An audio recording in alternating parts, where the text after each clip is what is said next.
podcast and a little bit background on myself. I've been involved in the Medi-Spa wellness world for about 9 years. I love everything to do with beauty and wellness. Specifically, biohacking and recovery right now is of interest to me, and I can't wait for you guys to hear my friend Liset here. She's a Reiki master, and she's going to educate us on that mind-body connection. But before I introduce her, I wanted to introduce Joanne. She's my partner. Hello, everyone. I'm Joanne. I have also been at Ego, formerly Valley Wellness Center, for about 11 years. I'm actually one of the health coaches here. Obviously, I'm very pro health and wellness, very much into psychology and mental health. So I'm actually also really excited that we're starting this podcast. And to be able to present Liset here, who's our Reiki master. Liset. Yeah. So once again, my name is Liset, and I've been a Reiki master for 20 years and also a theta practitioner. And this is actually, I started this because I wanted to heal not only myself, but family wounds and patterns and so forth. So I decided that, it was time for me to bring it out into the public. To just assist others that are ready to connect with their mind, soul, and body and be aligned with what they want to, promote and heal and live a life that's going to be what they've always wanted it to be and look like. How did you know that you had that capability? Very young, actually. I understood that I was already manifesting things that I wanted to, and I realized that the mind was a big part of that. That if your mind is set and you feel worthy and good enough, those things are able to manifest, and you're able to bring it into your life in a real life form. Oh, that's amazing. You had mentioned that you had kind of started this to kind of help your family. Mm-hmm. So would you mind sharing any situations where you first kind of encountered like, hey, I can help you? Yeah, definitely. So it actually started with myself. I realized that in relationships and just in life in general, I was really frustrated with it, and I couldn't get myself out of this whole cycle of just feeling not good enough, not worthy enough. I wanted more for my life, for my family, and my upbringing was, abusive and low income and so forth. And I realized that in our community also there's ailments, and I started eating differently compared to my family. And I noticed that made my energy a little higher, and I didn't have the same issues that everybody else did. So like I said, I wanted it to be, and I also had different experiences of my life in general where things would just go well. And I'm like, okay, why is this section going well and this other section in my life is not going well? And it literally, upon meditation, it came back to mind. Your mind has power over everything, your body, your soul, everything. So mind over power, they said.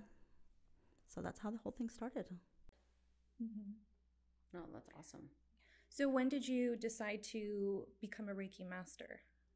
I had already been tapping into people with shamans and literally traveling the world. And I encountered someone who would use their energy to help themselves. And I even traveled to Europe. And it was just different. And I realized that I already had this innate, and I just didn't know how to really explore it or what to do. So alongside, I did Reiki and massage therapist because I felt like they went hand in hand.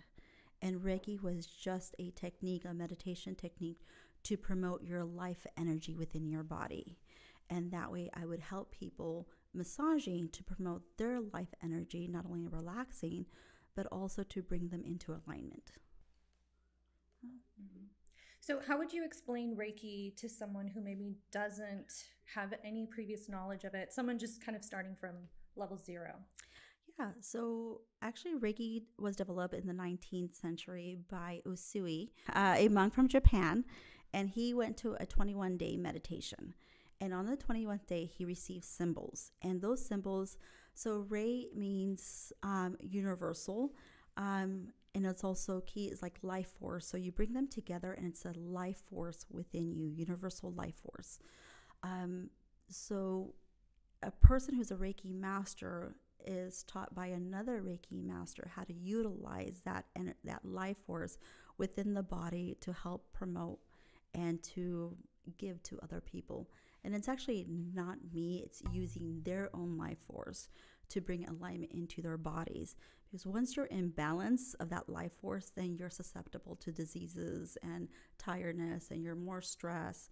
So when you are balanced and your life force is higher, then you're promoting health in your mind, your soul, and your energy is a little bit more higher, and you feel better. And if you feel better, guess what? Your body is more in tuned and aligned. And who's a candidate? I guess, like, who would you say needs it or should start doing it or practicing that? Actually, everybody. Everybody is, if you have a life force, that's your life force is you living. It's what makes you get up and go to sleep. It's what makes you do what you need to do. And going back to where people don't have enough sleep, they're upon diseases, they're completely stressed. That means their life force within them is very low. So anybody feeling out of alignment or needing a little boost, they're actually a candidate for it. So I love that you said anyone. And that means like at any time in your life, you could start optimizing that mind-body connection. Yes. But when do you feel like what events or what state do you usually find patients are in when they finally find you? When they're sick and tired of being hurting and pain and in the cycles. Mm-hmm. And they don't know how to really get out of anything. So they're looking for vitamins, they're looking for any wellness. And even though they're promoting that wellness and they're feeding their body with all these good things, the mind still needs alignment. And so Reiki is, like I said, a candidate for everybody. Well, explain what you mean, like alignment, right? So what does it mean, like if someone's brain is not quite in alignment? So you can be giving yourself, protein and vitamins and so forth, but you're still waking up and you're still in the cycle of trauma pattern or completely stress-free. Completely stressed, and you don't know what to do or how to even promote that mental, I guess we call it happiness. So it's like you and feel balance. Off, but you don't know how to get out of that state kind of thing. And actually, ego is actually a wonderful place to start because you're getting your mind balanced, you're getting your vitamins and your body completely aligned. So we have the physical, we have the mental, and we have even the emotional, because also I am a theta practitioner. So it's a great place to start. So can you explain just what the difference between theta and Reiki would be? Yeah. So Reiki, like I said, is a life force that we all use on a daily basis. Think of it as a battery pack. If you don't get a good night's sleep, your battery pack gets lower and lower. And if that gets lower, then that means, like I said, you're susceptible to diseases. You're just susceptible to be completely stressed and not having enough energy on your daily basis to do what you need to do. So Reiki helps you promote that relaxation. And if you're relaxed, then your mind gets to settle and feel that harmony in that peace. And if that's the case, then your body starts feeling more aligned to help promote yourselves to start healing your own bodies. Where theta uses a brainwave, which is theta brainwave, it taps into your subconscious truth. So right before you sleep and right before you wake up, you are aware of that subconscious time where most people say you start doing affirmations and so forth. So subconsciously is what makes you run. So if there's traumas or hurts or anything that you may, or patterns, they were actually developed in that subconscious mind. And the only way to tap into it is either one, like I said, in the beginnings of when you wake up in the morning or when you're about to fall asleep, or tap into that theta brainwave. And that's what I do. tap into that theta brainwave where I can help you release that subconscious truth that you may have that's no longer working for you. And with the Reiki, it promotes the relaxation and health, so your body is able to tap into something new for your own. I love that. Do you have any examples of that, Joanne, where you've, because I've been doing Reiki with Liset for a little while now, and I feel like that's totally what happens. It's like I don't even realize, it is so subconscious, you don't even realize you're stuck in these weird mental patterns that you've kind of developed over time to make sense of life. That's how I view it, where it's like even this weekend, I was just telling Lisette about how, I was gardening with my family. It was great. Everything was fun. Then it was time to go make lunch. And I go inside and I'm like, why am I getting so depressed and sad? And it's funny because I had to take a minute and pause and say, why the huge flip of emotion? But then what I realized is it's like I was mirroring what I thought my mom felt like when she had to do things for the family. Does that make sense? Mm-hmm. It's like instantly I was a little sad. I felt left out. I felt like I was just like a slave to the home. And it's like, and that wasn't the case. That wasn't my story. Like, no, I don't feel trapped in my home. Like that's not how my relationship is. But it's funny because I had to pause and take a minute and be like, wait, why am I so sad right now? Because it was such a subconscious thing. And then once I was able to kind of talk it out and think about it and be like, no, I'm not going to continue this cycle and continue being stuck in it, that I was able to see like, hey, there's a different way. And does that make sense? Yeah, because it's your subconscious, and a lot of it gets developed at a younger age, between 0 and 7 years old.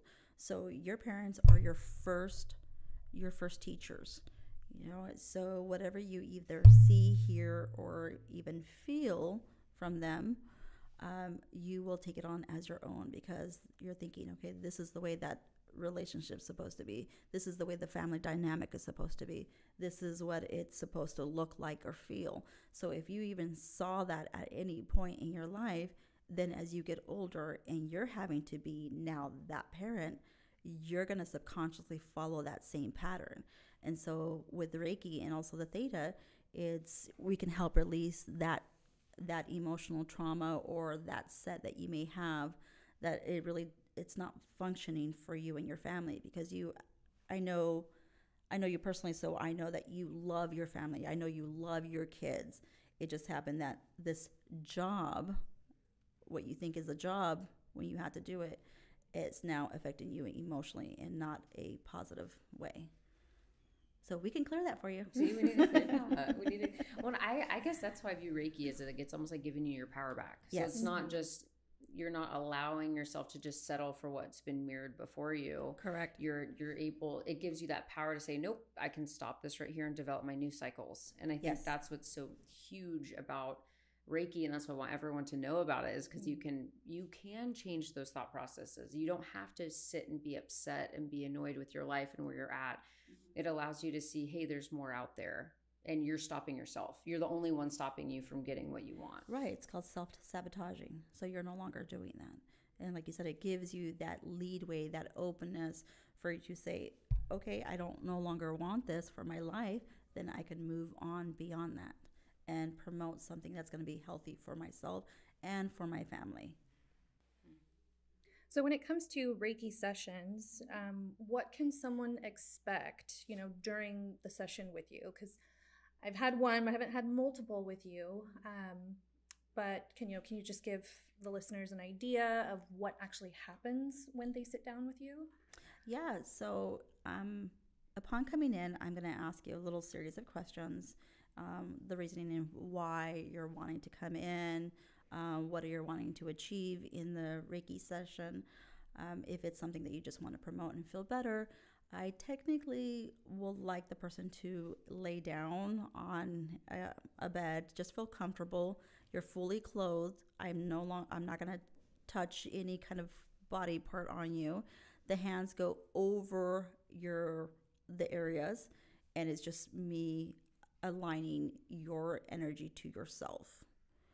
And if it's something like a memory pops up, then that's the point where I use theta, because the memory means that there's something that is triggering you that is not working for you no longer. And I want to go ahead and clear that emotional trauma that you may have. So your body, because your body's ready to disperse it, to dispense it and take it out. And that's the reason why you're having that memory. And we'll talk about it and clear that energy for you. So it kind of helps bring an awareness of what we kind of hold on to in our subconscious. Yes. And that helps us kind of overcome it. Correct. Because I'm not giving you energy in regards to you changing your own,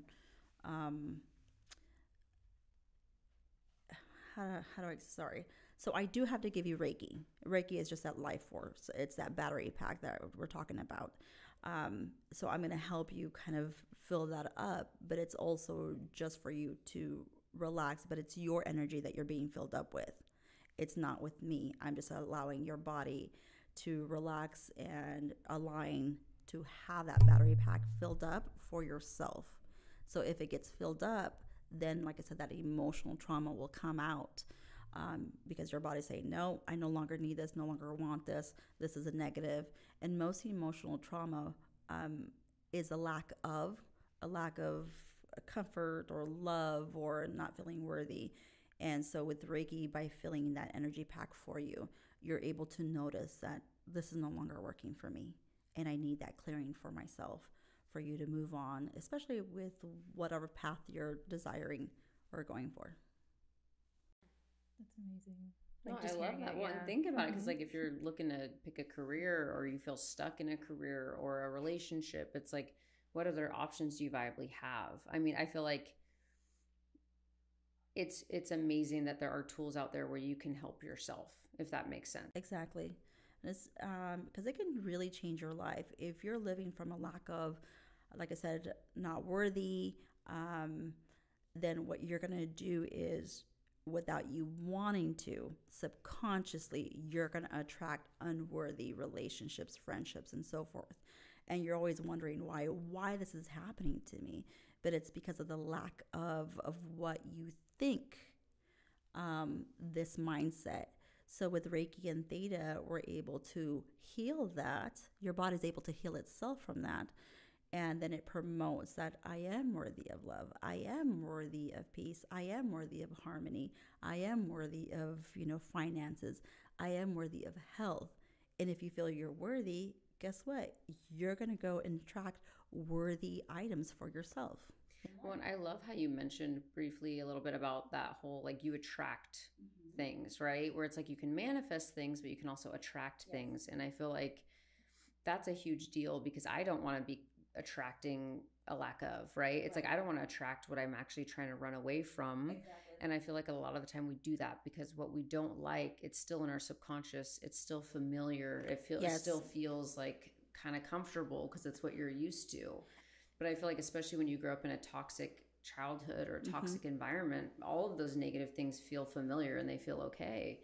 And it's like, that's where it's huge to change that mindset. So you're no longer attracting the negative familiar. You're creating a new familiar, and you're opening up an awareness that there's more out there. Yes. And I feel like with my husband in particular, I feel like you've helped him a lot with that. And he didn't even realize he was operating from a lack of. He just thought, oh, I'm unhappy. This is life. Yeah. This is my feelings. Get used to it. And instead he's like, no, I have control over my feelings. Like, oh no, I can do better. Like I can be a different dad than what was modeled. I can be a different husband, and I can choose what that looks like. But it took him having that intervention with Reiki and theta to actually believe that process and to know it's possible. And that was huge for him and for us in general. Oh, that's amazing. Well, you're welcome. No, Liset's a real deal. She's freaking awesome. I'm really happy that I could help him in such a way, and like I said, to help heal himself, because he has so much love to give to everyone, and he's such a great guy. And so if he's giving this internally in the house, then imagine what he's promoting even outside of him. People are 100%. Looking at that. And so it's beautiful, because what you give out is like what you return. And so it's like paying it forward. So he's going to go out and be happy and joyful and be with his family and making that the best version for himself and his family. So I think it's amazing. Yeah. What's your favorite part of helping those like with Reiki and theta healing? That they're able to obtain the life that they want, and they're able to obtain the joy and the happiness, and they're no longer living in that sadness or depression or that hurt, or even health wise, because like I said, mind over matter. If your mind thinks like, okay, at 30 I'm going to be falling apart, and because my mom did, and they're starting to look at those traits and resemble those traits for themselves, then that's not a truth. That's just something that you imprinted from your parents, and that can be released by Reiki and theta. And so that way you can live that fulfillment of life. Like I said, it's mental, it's physical, your health, it's even physically, so because every body part is aligned with an emotional statement that you have for yourself. So like knees, if you're having issues with knees, that means that you're scared to move forward, and it's scary. So a lack of support, right? There's a lack of support. Yeah. Yep. So, and that's where, talk a little bit more. It's about chakras, but that's where that emotional connection comes in with the chakras. I tend to just work on the full body as a whole. Well, that's huge, because I feel like, at least for me, that was a big deal, because it's like, as much as you try to hide from your emotion, as much as you try to seriously avoid it, you just can't. It affects you. It's going to bubble over eventually. You're going to have to address things that you've been stuffing deep down in the recesses of your brain. And it's just, you can't run from this. And like you said, it's going to manifest itself physically, maybe in ailments, or you're going to have a flippin' mental breakdown at certain points. And that's kind of life, right? But I feel like if we could get ahead of that curve and start fixing some of these like old truths, like fake truths and like you said, imprints, cycles, all the better. Yeah. Emotional trauma that we carry. And I love the way you stated that even though you don't like it for yourself, you're used to it. You're comfortable in that trauma because that's what you grew up with.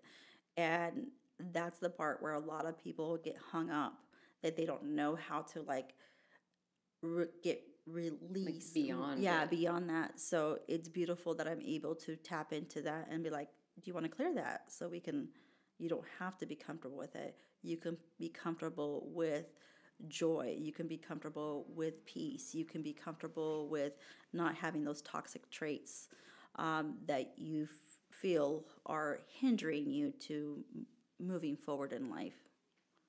No, and that's a huge deal, because I feel like you could sail off into the sunset and just use these powers to heal yourself and just have a really happy, great, fulfilled life. But I feel like the fact that you're choosing to be a practitioner and to help others and to teach others, like that's huge. It just shows how big your heart is, and that you feel a sense of accomplishment and duty. And I think that's a really beautiful thing, that you're able to commit that much time and effort and thought into helping those around you. Oh, thank you.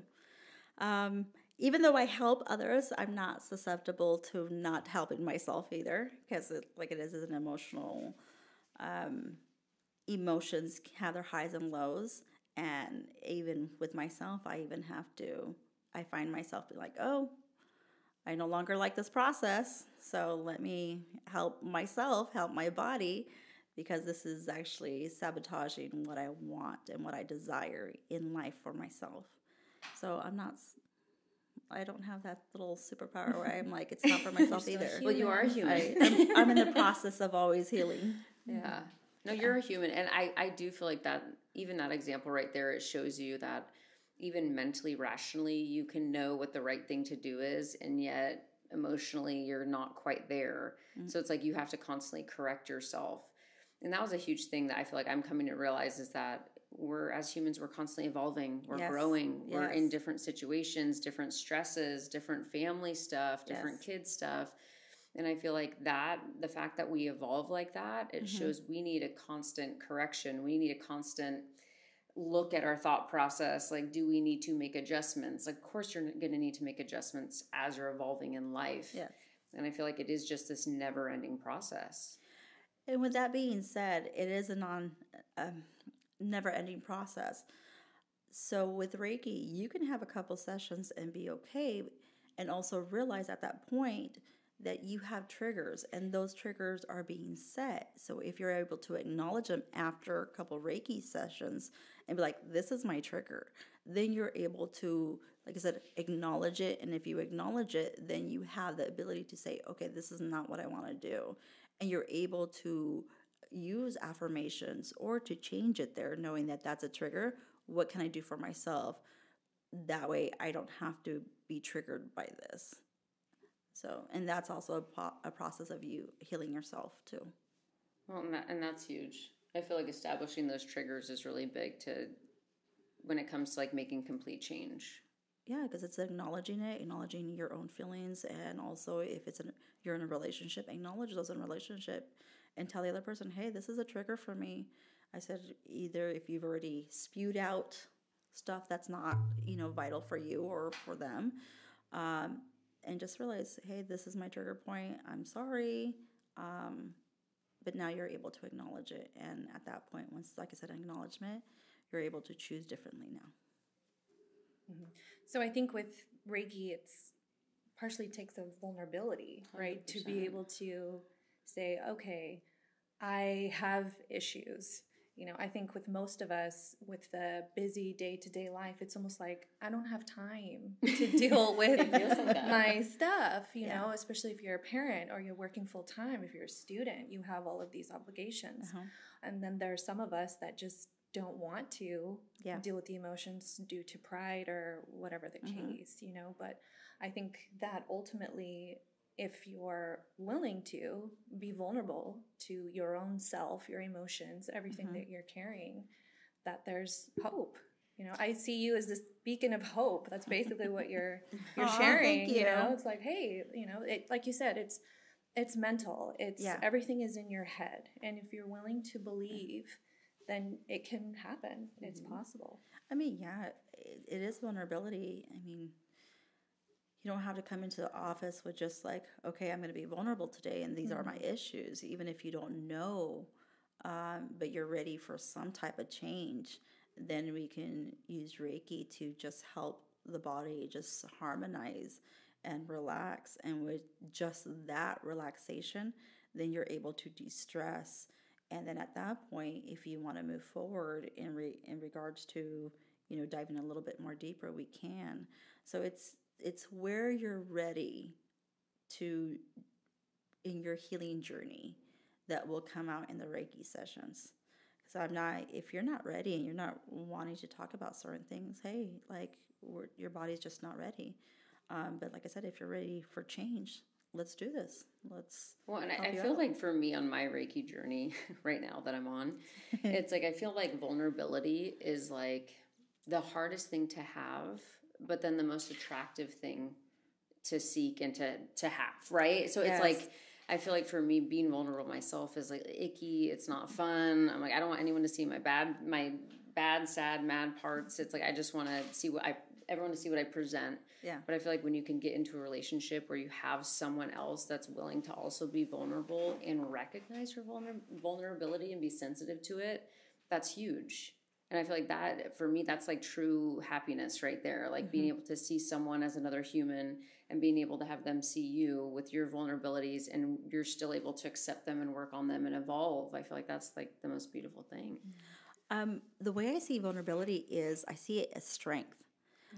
We were taught as children, as people, as just in general life around, that, vulnerability is weakness. And that's such I don't feel that is true, because it takes a lot of strength for you to acknowledge your emotions, to be vulnerable, to admit to those things. And not only to admit it, to feel them, and to say, okay, this is what I'm feeling. I can sit with them and be okay with them. But in that strength is what makes your energy even glowing and happier and joyful, because you're no longer stuffing those emotions down. You're actually acknowledging them. And that's such huge strength. It's not weakness. It's so much strength and courage. Well, and honestly, how else are you supposed to like connect with another human being, really? Mm-hmm. Like if you're not able to be a little bit vulnerable, there's no real connection there, whether it's a friendship, business relationship, or, you know, marriage, that kind of relationship. I mean, because I was taught, you know, by a single mother that you are strong because you don't show emotion. No one sees you sad. No one sees you upset. I mean, it was almost like you're a robot or you're happy, and that's it. And it wasn't until I realized that as a human, we are designed to feel a broad spectrum of emotion. And that means that we're alive. And to be able to let that show freely without suppressing it is strength. Like, hey, yes, I'm an emotional person. I'm going to let them go. And then when it's done, it's done. I don't carry it anymore. Exactly. But that's learned. I feel like that takes confidence. Like, no, because then you're able to show up and say, hey, here I am. I'm upset. I'm crying. I'm unhappy. So what? I'm going to get through it and still be fine. Yeah. But I feel like it does take, well, we can say a woman in this respect because we're all women, but it takes a woman to get to that place, to be confident enough to be vulnerable. And that's like an accomplishment in and of itself, I feel like. Well, just as human beings, we have emotions. I mean, everybody at some point is going to get angry. Everybody at some point is going to be happy. Everybody at some point is going to be sad. Everybody at some point is going to be crying. So we all have these emotions that we were taught by other people to just don't talk about them. Yeah. Leave them alone. You got to show face. And I'm like, no, like you could show face, but the more you allow yourself to accept those is you're also accepting yourself, that part of you. And if you accept yourself, you're allowing other people to accept you too.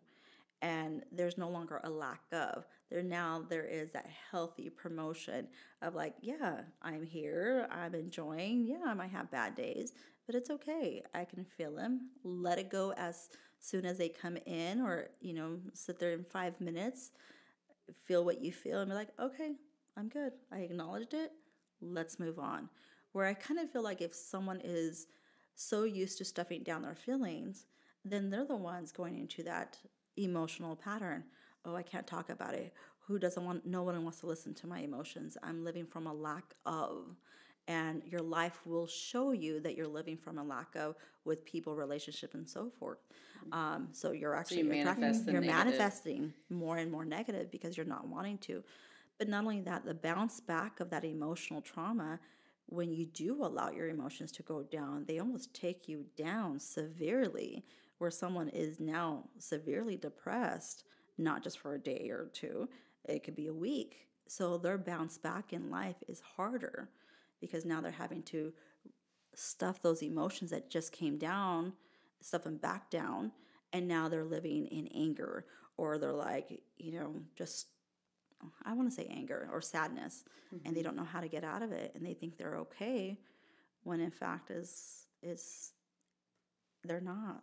What's the way, I love that you just said that. I mean, all of that, yes, but it's like, what's a way that I think men in society get the brunt of that, right? With emotions. It's like, nope, you get to be a man. It doesn't include crying, you know, keep working and provide. That's all you're here for. Yeah. And I know that's a lie that's being unraveled. And, you know, I feel like we don't live by that anymore as a society, but what's a way that you would suggest, an easy way where someone can start grounding and like tapping into themselves even before they see you? Like, do you have some suggestions if someone's trying to be more introspective and figure out what cycles maybe they're living? Every person has a different thing, and it depends on your personality, to be honest with you. And especially for men, so you're right, society tells them that they have to be a certain way. They have to be a man. They have to show that they're a man. But where's the guidebook? Where's that it says, you know, they have to be this way or that way? In fact, once again, it was taught by other people who either had 3 marriages in, and the relationship is not working again, or they're on this power hungry. And once again, it's like, yes, the financial part is doing great, but they just can't connect with anybody else. So that's acknowledging yourself where you're at the time, is actually the best place, because that's where it's going to start. And also realizing that if there's something that's not working for you, acknowledge those parts too. It's like, okay, this is not working for me. This is not what I want. I always tell people, imagine yourself 10 years down the road, or even now, is this who you wanted to be? And if it's no, what's lacking? And let's get you there to the person that you wanted to be. And it all has to be with emotions. Love that. And for me, some things I love to do are meditate and journal. And I feel like journaling for me has been very instrumental. Not even all the time journaling in a way that makes sense. Just writing out, like recognizing my emotion. Like before I go into work, I have a little notebook in my car and I'll just write out like, I'm happy today. Today's going to be awesome. I can accomplish anything. I look beautiful. It's like I try to hype myself up before walking in the door, right? And I feel like I've been doing that for a couple months now, and I feel like that really, it helps like boost me up, get my head in that clear space of like, these are the facts. This is where we're at starting the day, and this is what we're going to manifest today. And I feel like that's been very instrumental with me, and just like that daily grounding. Those are your affirmations. Yeah. Complete affirmations. But grounding is, let me tap on that, because it can be different for anybody else. Grounding could be going into the garden. It could be listening to music. It could be that affirmation. It could be even taking that few minutes in the car that we all have, and just really, if you need to talk things out in regards to something happening, talk it out. So grounding is different for a lot of people. For men, sometimes, believe it or not, it could be like working out, or having that grunt that sometimes that it's emotion, but they don't know how to really talk about that emotion. So it can be different for other people. So okay, yeah, that's awesome. All right, well, thanks, Liset. I feel like we covered a lot today, and I'm so grateful that you were able to join us on our Awaken Your Ego podcast. Well, thank you for inviting me. This was fun. Yeah. Would you have any last minute kind of advice to give out to any of our reader or our listeners? Sorry, they can read too, but. Well, I kind of want to tap onto the energy too, about life force energy. It's almost like a taboo, like where is this coming from? Where is this going to lead me, and so forth. And like I said, energy is a life force energy. It's in everything. It's a vibe. It's who you are. It's in, like I said, everything. So it's when someone comes in and they're happy, it's that vibe that they're giving off. If someone comes in sad or even angry, it's that vibe that you get off, that's coming off of them too, that sometimes you may feel because of that encounter. So that is energy in such a simpler life. I mean, in a basic life form.